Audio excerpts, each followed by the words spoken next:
Hello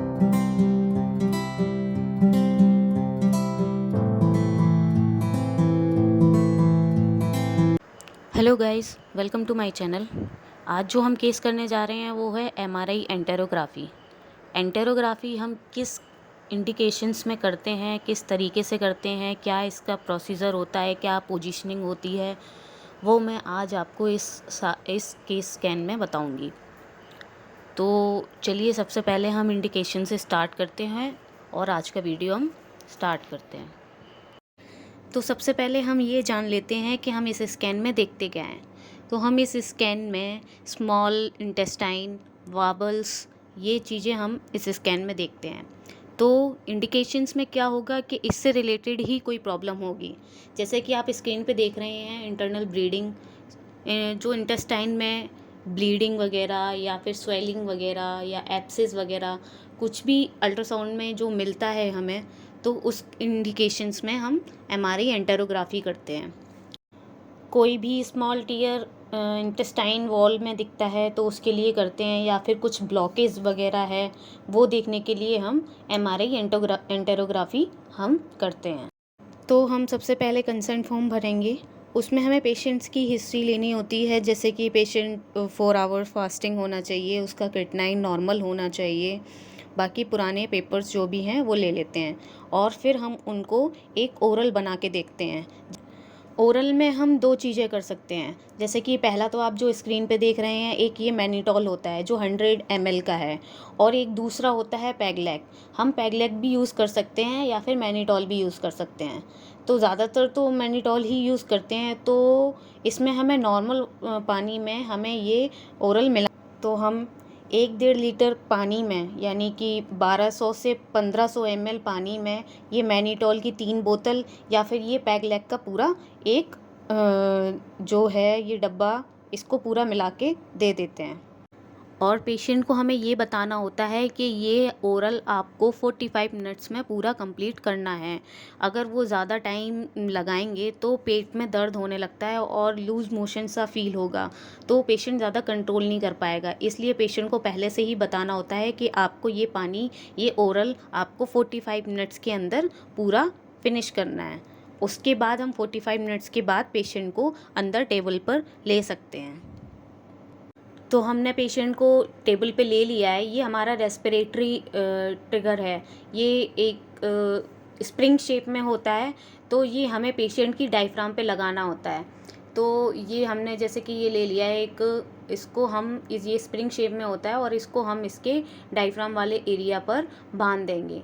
तो इसका ये देखिए, ये ऐसे खिंचता है और ये इसको ऐसे करके हम डायफ्राम पे बांध देंगे। तो जब पेशेंट सांस लेगा तो हमें इसकी ऊपर ऊपर से दिखेगा कि हाँ ये पेशेंट सांस लेना है या रोक रहा है या ऐसे करके। तो हम इस तरीके से इसको यहाँ पे बांध देंगे इसको। तो ये हमारी रेस्पिरेटरी गेटिंग है। तो क्योंकि इसकी सारी सीक्वेंस हमारे ब्रीथ होल्ड के रहते हैं तो हमें रेस्पिरेटरी की ज़रूरत पड़ती है। तो इस तरीके से हम यहाँ पे इसके डायफ्राम पे यहाँ पे रेस्पिरेटरी गेटिंग बांध देंगे। फिलिप्स में कुछ बलून शेप होता है और ये जी में ये स्प्रिंग शेप होता है। दोनों ही रेस्पिरेटरी गेटिंग ही होते हैं और इस तरीके से हमने इसको यहाँ पे बांध दिया है। तो अब हम मेन स्क्रीन पे आते हैं। ये हमारा न्यू जी का सिस्टम है।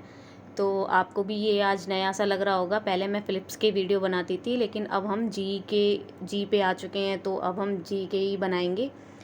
तो ये हमारा सामने की फ्रंट जो हमारा फर्स्ट स्क्रीन होती है वो ये होती है। तो ये जो सामने आप देख रहे हैं, यहाँ पे हमें पेशेंट रजिस्ट्रेशन करना है, मतलब कि पेशेंट की जितनी भी डिटेल है वो हमें पेशेंट की इसमें फ़िल करनी है। जैसे कि आपके सेंटर का आईडी वगैरह कुछ होगा, नाम पेशेंट का, एज पेशेंट का, वेट वगैरह, और वेट के साथ साथ क्या स्टडी है, ये सारी इन्फॉर्मेशन हमें इसमें फ़िल करनी होंगी। तो ये मैं इसमें स्क्रीन पे देख रहे हो आप, तो मैं इसमें फ़िल कर रही हूँ। नाम हो गया, एज हो गई, एज के बाद इसका वेट, ये सारी चीज़ें हमें पहले फ़िल करनी पड़ती हैं, तभी हम आगे अपने प्रोटोकॉल्स उठा सकते हैं। तो ये हमने यहाँ पे फिल कर दिया है। ये एज, यहाँ वेट, ये मेल या फीमेल जो भी है वो हम यहाँ पे डालेंगे। यहाँ पे हम क्या स्टडी ले रहे हैं वो डालना है।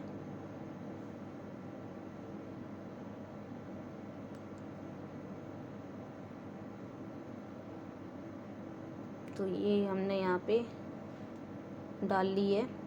तो ये इन्फॉर्मेशन हमने सारी डाल ली। अब मैं आपको ज़रा जूम करके दिखा दूँ।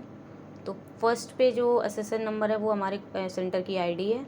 उसके बाद नाम, एज, सेक्स जो भी है वो हमने सारा फिल कर दिया है। अब प्रोटोकॉल उठाने के लिए हमारे पास ये एक बॉडी सी बनी हुई है, जिस पार्ट का लेना उस पर क्लिक कर सकते हैं, या फिर आपके अदर में भी पड़े होंगे वहाँ से भी ले सकते हैं। तो मैंने ये यहाँ पे प्रोटोकॉल सर्च किया है। ये आगे जाके हम देखेंगे हमारे पास एक एंटेरो का प्रोटोकॉल है, ये हमारा प्रोटोकॉल है, और ये यहाँ के इधर साइड के ये सारे सीक्वेंस हैं। तो जी में थोड़ा अलग नाम से सीक्वेंसेस होते हैं और फ़िलिप्स में अलग नाम के होते हैं। तो अभी मैं जी पे कर रही हूँ तो आपको इस नाम से ही मिलेंगे। तो मैंने एक्सेप्ट कर दिया है। ये यहाँ पे हमारे प्रोटोकॉल आ जाएंगे। सबसे पहले तो हम रेस्पिरेटरी गेटिंग कैसे ऑन करेंगे, तो यहाँ पे स्क्रीन पे गेटिंग कंट्रोल है, उसको क्लिक करेंगे। तो यहाँ पे देखिए हमारे इतने सारे ऑप्शन है, तो हमें रेस्पिरेटरी पे क्लिक करना है। रेस्पिरेटरी पे क्लिक करने के बाद इसको एक्सेप्ट कर देना है। तो जैसे ही हम एक्सेप्ट करेंगे हमारी मेन स्क्रीन पे रेस्पिरेटरी की वैल्यू आने लगेंगी। तो अभी तो ज़ीरो है क्योंकि अभी पेशेंट सांस नहीं ले रहा था, तो वो हमारा आ जाएगा। तो आप जो स्क्रीन पे देख रहे हैं ये हमारी एंटेरोग्राफी की इमेजेस हैं। अब मैं आपको इनकी प्लानिंग और इनकी करने का तरीका वो आपको बताऊंगी। तो हमारा पेशेंट का 45 मिनट्स का ओरल हो चुका है। अब हमने पेशेंट को टेबल पे ले लिया है। पेशेंट को सुपाइन लेटाना है। जैसे कि आप एमआरसीपी की पोजीशनिंग आपने देखी हुई है, वैसे ही आपको पेशेंट को सीधा सीधा लेटाना है। तो सबसे पहले हम यहाँ पे सर्वे लेंगे। जो हमारा सर्वे है 3 प्लेन लोकलाइज़र, तो हम सबसे पहले सर्वे लेंगे।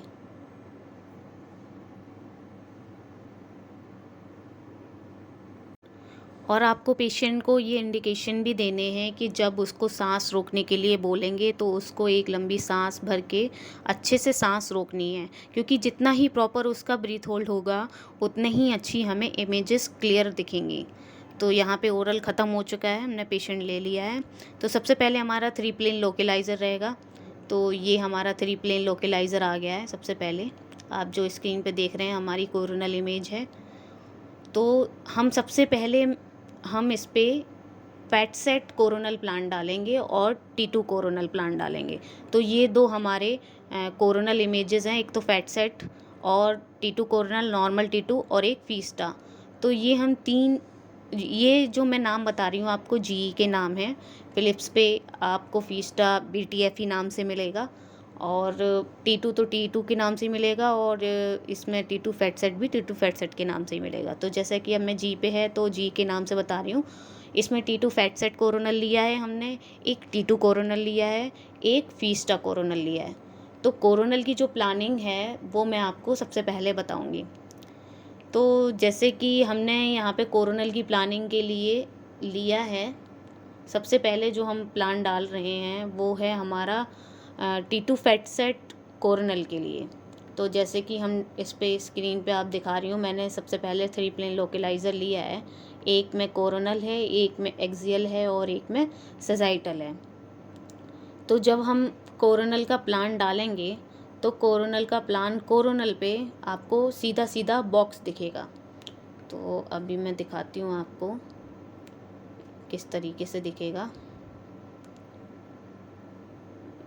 ये हमारा सेजाइटल है, ये हमारा एक्सियल है, और एक और है हमारा, ये हमारा कोरोनल इमेज है।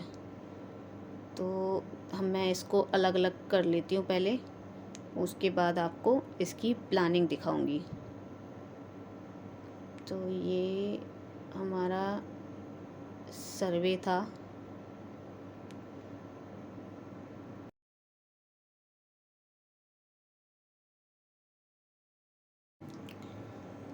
तो तो ये देखिए आप कोरोनल की प्लानिंग सेजाइटल पे, हमें सेजाइटल पे देखना है कि हमारा एंटीरियर टू पोस्टीरियर पूरा एरिया कवर है कि नहीं है।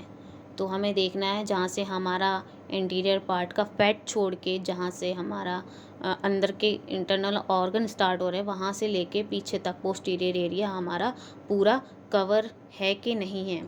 तो ये हमें देखना होता है, तब हमें ये कोरोनल की इस तरीके से ये इमेज मिलेगी। तो कोरोनल की प्लानिंग सेजाइटल पे हमारी इस तरीके से जाएगी। अब मैं इसकी प्लानिंग आपको एक्सियल पे दिखाती हूँ। तो एक्सियल पे भी हमारा बॉक्स एकदम सीधा सीधा रहेगा और एंटीरियर टू पोस्टीरियर हमारा पूरा एरिया कवर होना चाहिए। ये कोरोनल की प्लानिंग मैं आपको बता रही हूँ।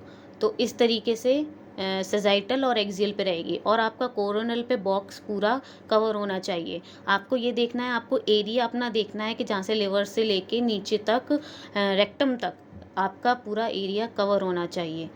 तो इस तरीके से हमें फिर ये इमेज मिलेगी। ये हमारी ब्रेथ होल्ड सीक्वेंसेस होते हैं, तो आपको पेशेंट को ब्रेथ होल्ड के लिए रोकना पड़ेगा, फिर एक सीक्वेंस लेना पड़ेगा, फिर आपको इसको ब्रेथ होल्ड छोड़वा के फिर दोबारा से ब्रेथ होल्ड कराना पड़ेगा।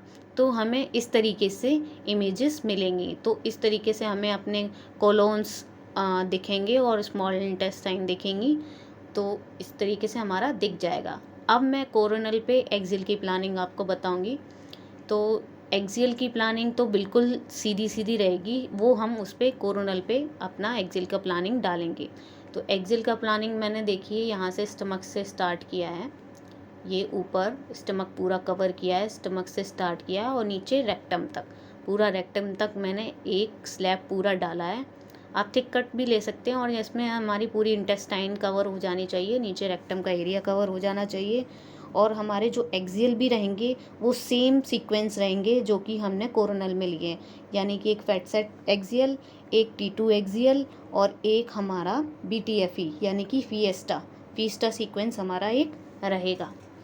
और ये भी हमारे सारे ब्रेथ होल्ड सीक्वेंस है, यानी कि पेशेंट को सांस रुकवानी है, उसके बाद हमारे सीक्वेंसेस स्टार्ट होंगे।